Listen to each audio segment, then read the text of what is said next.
حضرت امام مالک کہتے ہیں میں غریب کا بیٹا تھا. اکثر دین پڑھنے والے غریبوں کے بیٹے ہوتے ہیں.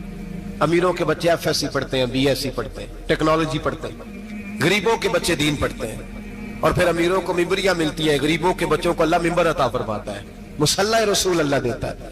حضرت سیدنا امام ابو مالک فرماتے ہیں میں غریب کا بیٹا تھا اور میری 6-7 بہنیں, میں اکیلا بھائی تھا. آپ فرماتے ہیں میرے ابا جی فوت ہو گئے. میری امی پکڑ کے مجھے ایک دھوبی کی دکان پہ لے گئی, کہنے لگی اسے کپڑے دھونے کا طریقہ بتا دے, سلیقہ سمجھا دے, یہ بھی ایک چھوٹی سی لانڈری کی دکان کھول لے گا, میری بیٹیوں کا پیٹ پالے گا. دھوبی کہنے لگا ٹھیک ہے, میں 2-3 درہم بھی دوں گا مہینے کے, اور جب کام سیکھ جائے گا تو تنخواہ بڑھ جائے گی. امام ابو مالک رحمت اللہ علیہ فرماتے ہیں میں بہنوں کے لیے روزی کمانے نکلا, میں بیوہ ماں کے سر پہ بوجھ اتارنے کے لیے نکلا, میں غربت کے عالم میں نکلا. رستے میں امام اعظم کا مدرسہ تھا. فرماتے میں وہاں چمکتے چہرے دیکھتا, لیکن اپنی غربت کو دیکھ کے میں آگے بڑھ جاتا, پریشان ہوتا کہ میں کیسے علم حاصل کروں گا. آپ فرماتے امام صاحب مجھے اکثر دیکھتے. ایک دن امام اعظم باہر نکلے, مجھے کھڑے ہوئے دیکھا تو قریب بلایا, سینے سے لگایا, ماتھا چوما. کیا نام ہے؟ میں نے کہا ابو مالک میرا نام ہے. کہا تمہیں پڑھنے کا شوق ہے؟ کہا بڑا شوق ہے. کہنے لگے چل آجا پڑھا کر, آجا مدرسے میں پڑھا کر. کہتے میں سارا دن وہاں پڑھتا, گھر سے کام کرنے آتا, سارا دن امام اعظم کے پاس پڑھتا رہتا. مہینہ آیا تو میری اماں کہنے لگی تنخواہ لاؤ. میں نے کہا امی جی تنخواہ تو وہ دے گا جو ڈیوٹی پہ جاتا ہو, میں تو پڑھنے جاتا ہوں. کہتے اماں گھر سے نکلی اور بڑے غصے کے ساتھ نکلی, کہنے لگی مولوی نے میرا بچہ خراب کر دیا, میرا بچہ خراب کر دیا. میں کام پہ بھیجتی تھی, اس نے کس چکر میں ڈال دیا, مسلوں سے بھی کبھی پیٹ بھرا ہے, کام بھی تو کرنے چاہیے نا. کہتے امام اعظم کے سامنے کھڑی ہوئی. امام صاحب بڑے امیر کبیر آدمی, اربوں خربوں پتی تھی, اور پھر اتنے بڑے عالم فقیر, سارا بغداد, سارا کوفہ, سارا مصر سلوٹ کرتا ہے. بی بی آئی اور تیز جملے, عورتوں کا طریقہ ہوتا ہے. کہنے لگی مولوی تیری سفید داڑھی, تیرا اتنا نام, تجھے خیال ہی نہیں آیا میں بیوہ عورت ہوں, تو نے میرا بچہ خراب کر ڈالا, میری یتیم بچیاں روٹی کہاں سے کھائیں گی, مسئلوں سے بھی کبھی پیٹ بھرا ہے. کہتی اتنے سخت جملے کہے, پر قربان جاؤ امام اعظم سنتے رہے اور مسکراتے رہے. کہنے لگے میری غلطی ہے, میری غلطی ہے, میری غلطی ہے. بی بی بھول گیا تھا, غلطی ہو گئی. بی بی کہتے تیری امام صاحب سنتے رہے. جب غصہ اتر گیا تو کہنے لگے اماں تیرا غصہ اتر گیا ہے؟ اتر گیا ہے. کہنے لگے تیرا بیٹا بڑا نیک ہے, تیرا بیٹا بڑا لائق ہے, تو اسے پڑھنے دے. کہنے لگے چپ کر دے مولوی, یہ پڑھے گا تو میں روٹی کہاں سے کھاؤں گی. امام صاحب کہنے لگے مجھے بتائے گی تیرے گھر کا خرچہ کتنا ہے. اس نے ایک لفظ پہ 3 دینار کا, ایک روایت ایسی بھی لکھی ہے بزرگوں نے, کہنے لگی 40 درہم ہے. اور اماں کہتی میں نے جان بوجھ کے زیادہ بتائے, حالانکہ میں کناب کا خرچہ کرتی تھی, لیکن جب کھلا ڈلا کرے تو وہ والا خرچہ بتایا. میں نے کہا 40 درہم خرچہ ہے, تو دے گا؟ تو کہتے امام اعظم کہنے لگے اماں تجھے لینے نہیں آنا پڑے گا, پہلی سے پہلے تیرے گھر میں پہنچ جایا کریں گے, یکم سے پہلے آئیں گے. او بھائیو کہاں استاد ملتے ہیں, کہاں استاد ملتے ہیں, کہاں وہ لوگ ملتے ہیں جو دعائیں مانگتے, التجائے کرتے, پیار کرتے. گزر گیا وہ دور, اب تو سوٹ لینے کا دور ہے, مٹھائیاں لینے کا دور ہے, ہاتھ ڈلوانے کا دور آیا ہے. اب کون پوچھتا ہے, اب تو پوچھتے ہیں تو میرے لیے کیا لایا ہے. حضرت سیدنا امام اعظم ابو حنیفہ رحمت اللہ علیہ 1 دن نہیں, 2 دن نہیں, 4 دن نہیں, 5 مہینے نہیں, 20 سال تک, کہنا آسان, بولنا آسان, سننا آسان, 20 سال تک امام ابو مالک کے گھر میں خرچہ دیتے رہے, وہ پڑھتے رہے. اماں کہنے لگی تو میرے بیٹے کو لگا تو لیا ہے, تو پڑھ کے بنے گا کیا. حضرت امام اعظم فرمانے لگے بادشاہوں کے تخت پر بیٹھ کر بادشاہوں کے ساتھ کھانے کھایا کرے گا, ان کے ساتھ بیٹھ کے حلوہ کھائے گا, وقت آئے گا وہ دیکھے گی. کہتے ہیں میرے امام انتقال کر گئے, وقت بیت گیا. ہارون رشید نے مجھے بلایا بغداد میں اور کہا میں آپ کو چیف جسٹس بنانے لگا ہوں. کہتے ہیں میں خوشی سے سجدے کرنے لگا, میں چیف جسٹس بنا. میں نے اپنی اماں کو خط لکھا کہ اماں بغداد آ جا, تیرے بیٹے کو اللہ نے بڑی شان عطا کر دی ہے. فرماتے ہیں ہارون رشید کی بیوی بڑی اولیاء کی, علماء کی بڑی فرما بردار تھی, محبت کرنے والی تھی. اس نے حلوہ بنا کے بھیجا, کھانا بنا کے بھیجا. ہارون رشید تخت پہ بیٹھ کے کھانے لگا تو کہنے لگا امام صاحب آپ بھی یہیں آ جائیں میرے ساتھ. کہتے ایک کونے میں وہ بیٹھ گیا, ایک میں بیٹھ گیا, بیچ میں کھانا رکھ لیا. اتنی دیر میں میری اماں بھی پہنچ گئی. 2 لقمے کھائے تھے کہ اماں آ گئی. جب اماں نے مجھے تخت پہ بیٹھے دیکھا, ایک یتیم, ایک لوارث, ایک بن باپ کا بچہ, وہ کل تک جو بہنوں کے لیے 4 دینار نہیں لا سکتا تھا, تخت پہ بیٹھ کے جب روٹی کھاتے دیکھا تو اماں تڑپ گئی, روئی, چیخیں ماری. میں نے کہا اماں کیا ہوا؟ کہنے لگی بیٹا مجھے تیرا استاد یاد آ گیا ہے، اس نے کئی سال پہلے کہا تھا اسے دین کا علم پڑھنے دے، اسے فقیہ بننے دے، یہ بہت آگے جائے گا۔ دیکھ آج اللہ نے تجھے کتنی شان عطا کی ہے۔ کہا بیٹا یہ کمال تیرا نہیں، یہ امام اعظم ابو حنیفہ کا کمال ہے، یہ ان کا کمال ہے جنہوں نے تمہیں یہاں تک پہنچایا۔ میرے بھائی اپنی پوری زندگی حضرت امام اعظم ابو حنیفہ نے۔ آج تو اساتذہ کرام، اساتذہ مجھ سے ایک ٹیچر کہنے لگے حضرت جی دل نہیں لگتا، بے سکونی سی ہے، کچھ بتلائیں۔ تو میں نے کہا کلاس میں کوئی یتیم بچہ ڈھونڈ لیں، کوئی لاوارث بچہ ڈھونڈیں، اس کی وردی اپنے ذمہ لے لیں، کتابیں اپنے ذمہ لے لیں، اس کا خرچہ اپنے ذمہ لے لیں، روز جیب میں ٹافیاں ڈال کے جایا کرے کہ غریب کو دینی ہے، پر میں 2 مہینے یہ والا وظیفہ بھی پڑھ کے دیکھے، اللہ آپ کو سکون عطا کرے گا۔ یہ بھی کہنے لگے بڑی ٹھنڈک ہوئی ہے، بڑا سکون ملا ہے، بڑی تابعداری۔ میں نے کہا آپ لفظوں سے سکون چاہتے ہیں، وہ لوگ خدمت کر کے سکون لیتے تھے۔ کوفے کا ایک امیر آدمی تھا، پھر غریب ہو گیا۔ غریب، غربت بڑی پریشانی ہے، بڑی پریشانی، بڑی آزمائش۔ غریب بیوقوف اس لیے ہوتا ہے کہ اس کی جیب میں پیسے نہیں ہوتے، غریب مجبور اس لیے ہوتا ہے کہ اس کے پاس ہوتا کچھ نہیں نا، تو ساری آزمائشیں کٹھی آ جاتی۔ غریب آدمی تھا، محنت مزدوری کرتا لیکن پوری نہ ہوتی۔ وہ کہتا ایک دن گلی میں ککڑی بیچنے والا آیا، تو میری ایک بیٹی تھی چھوٹی سی، باقی بچے بڑے تھے، چھوٹی ضد کرنے لگی، کہنے لگی ککڑی کھانی ہے، ککڑی۔ کہتے میں پریشان ہو گیا، دل ٹوٹ گیا، بیٹی نے سوال کیا ہے۔ فرماتے میں نے سوچا کس کے پاس جاؤں، کسی اور کے پاس مجھے سمجھ نہ آیا، میں سیدھا امام اعظم کے پاس چلا گیا۔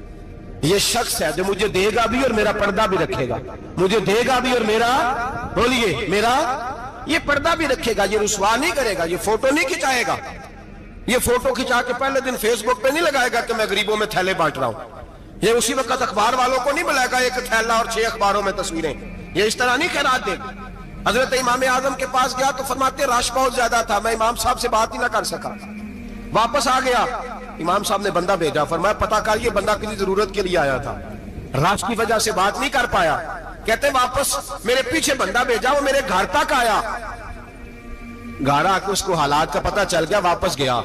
کہتے ہیں 3 تھیلیاں اشرفیوں کی بھر کے امام اعظم لائے اور خود آئے اور رات کے اندھیرے میں آئے اور مجھے تھیلیاں دے کے نا تو میرے آگے ہاتھ باندھ دیے۔ میں نے کہا حضور ہاتھ کیوں باندھتے ہیں؟ آپ فرمانے لگے یار دکھ اس بات کا ہے کہ تو میرا پڑوسی تھا اور تیری غربت کا مجھے پتہ ہی نہیں چلا، تو میرے علاقے کا تھا اور میں نے سوچا ہی نہیں، میرا اپنا تھا مجھے خیال ہی نہیں آیا۔ فرمایا معاف کر دے، میری شکایت نہ کرنا کہ یہ میری طرف توجہ نہیں کرتا۔ علم بھی تھا، عمل کا نور بھی تھا، تقوی کا حسن بھی تھا، غریب کی مدد کا جذبہ بھی تھا۔ آج لوگوں پر مال کا فتنہ سوار ہوتا ہے، سب پر نہیں لیکن زیادہ لوگوں پر۔ جیسے جیسے مال آتا جاتا ہے ویسے ویسے عقل بھی آتی جاتی ہے، ویسے ویسے سیانے بھی ہوتے جاتے ہیں۔ کہتے ہیں وہ بھی کمائے وہ بھی کرے، میں تو ٹیکنیکلی بڑا ہوں، میں عقل مندی، میں بڑی نہ بہن کی فکر رہتی ہے، نہ بھانجوں کی فکر رہتی ہے، نہ رشتہ دار کی فکر رہتی ہے، نہ دائیں بائیں کچھ دیکھتے ہیں۔ لوگ جیسے جیسے پاورفل ہوتے جاتے ہیں، ہٹتے جاتے ہیں، کٹتے جاتے ہیں، امیروں سے گرانے لگتے جاتے ہیں، آگے کی طرف دیکھتے جاتے ہیں۔ امام اعظم ابو حنیفہ رحمۃ اللہ علیہ نے ساری زندگی پیار کیا، محبت بانٹی، علم، فقاہت، تقوی، روشنی۔ آج لوگوں کو علم ہوتا ہے پر علم کا نور نہیں ہوتا، ہمیں بہت ساری باتوں کا پتہ ہوتا ہے پر وہ باتیں ہمارے لفظوں میں ہوتی ہیں، ہم اس کے حسن سے آگاہ۔ اور اگر میں یہ کہہ دوں کہ ہمیں ان باتوں پر یقین کامل نہیں ہوتا، کہہ رہے ہوتے ہیں، ہم سمجھتے ہیں، بڑی باتیں کرتے ہیں، لیکن ان باتوں کے پیچھے جو عمل کا جذبہ ہے وہ پھیکا ہوتا ہے۔ امام اعظم ابو حنیفہ رحمۃ اللہ تعالیٰ علیہ جتنے بڑے عالم تھے اتنا ہی بڑا خوف تھا اللہ کا، دل اتنا ہی بڑا خوف تھا۔ ایک آدمی کہتا ہے میں نے امام صاحب سے مسئلہ پوچھنا تھا، میں نے عشاء کی نماز امام صاحب کے پیچھے پڑھی، کتنی لوگ باتیں سنتے ہیں، اس کا اثر کتنا لیتے ہیں، لیکن امام صاحب رحمۃ اللہ علیہ کا طریقہ کیا تھا؟ کہتے میں نے امام صاحب کے ساتھ نماز پڑھی مسجد میں، تو قاری صاحب نے قرآن پڑھا، اذا زلزلت الارض زلزالها واخرجت الارض اثقالها، فرماتے ہیں آخری 2 آیتیں پڑھی، فمن يعمل مثقال ذرة خيرا يره ومن يعمل مثقال ذرة شرا يره۔ اللہ فرماتے ہیں میں قیامت کے دن تیرے ذرے ذرے کا حساب کروں گا، ذرہ برابر نیکی ہوئی تو تیرے سامنے آئی، ذرہ برابر گناہ ہوا تو تیرے کس کے برابر؟ جی وہ کتنا ہوتا ہے؟ ریت کا 1 ذرہ، اس کے برابر بھی گناہ ہوا تو تیرے سامنے، یہ اللہ کہہ دیا ہے، تو ایسا انشاءاللہ ہو کے رہے گا۔ اللہ ایک دفعہ دکھائے گا، دعا فرمائے اللہ ہمیں معافی عطا فرمائے، اللہ ہم سے درگزر فرمائے، اللہ ہمیں بخشے ہوئوں میں شامل فرمائے۔ یہ آیت امام صاحب نے سنی تو کہتے ہیں میں